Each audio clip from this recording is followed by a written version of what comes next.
Margot Bourdin. Bonjour Nicolas, bonjour à tous. Du Pain Quotidien, c'est le rendez-vous conso sur RMC et RMC Découverte. Et on s'en doute, on vient de l'entendre, vous allez nous parler du vin, mais pas de n'importe lequel, du rosé. On en consomme beaucoup en ce moment à l'apéro autour du barbecue. Il est incontournable en cette saison, mais aussi le reste de l'année. Nous sommes vraiment de plus en plus, la France, le pays du rosé. Exactement, la France est le premier producteur au monde de vin rosé devant les États-Unis et l'Espagne.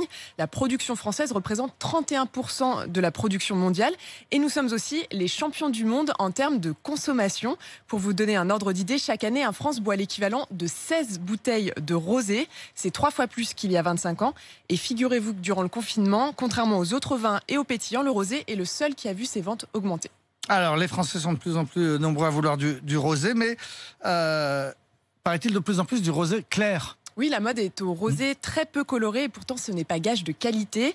La couleur résulte tout simplement de la méthode de vinification. Alors il faut déjà savoir que le rosé n'est pas obtenu en mélangeant du blanc et du rouge. Non, deux méthodes d'élaboration, soit par pressurage, soit par macération. Dans le cas de la macération, qui donne la couleur la plus foncée, on fait macérer les peaux de raisin de couleur noire avec la chair préalablement pressée. Plus la macération sera longue, plus les pigments rouges colorent qui sont dans la peau vont colorer le jus et plus le vin aura de la matière en bouche. Les rosés très clairs sont quant à eux obtenus simplement par pressurage et donnent un vin plus léger en bouche. Ils s'accordent parfaitement avec les apéritifs et les viandes blanches. Pour les viandes rouges ou les plats épicés, on préfère plutôt les vins plus rosés, plus foncés. Alors on dit souvent que le rosé c'est aussi un vin moins cher. On en trouve à partir de 2,50 € dans les supermarchés.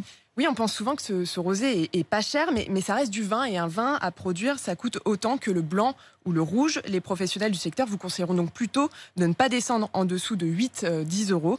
Les vins de Provence restent les incontournables, mais sachez que vous pouvez aussi trouver de belles surprises dans d'autres régions comme en Ardèche, en Bourgogne, dans le Beaujolais ou encore en Lorraine, où on produit du très bon rosé avec un rapport qualité-prix intéressant. Alors une question Margot, votre rosé vous le prenez avec ou sans glaçon ?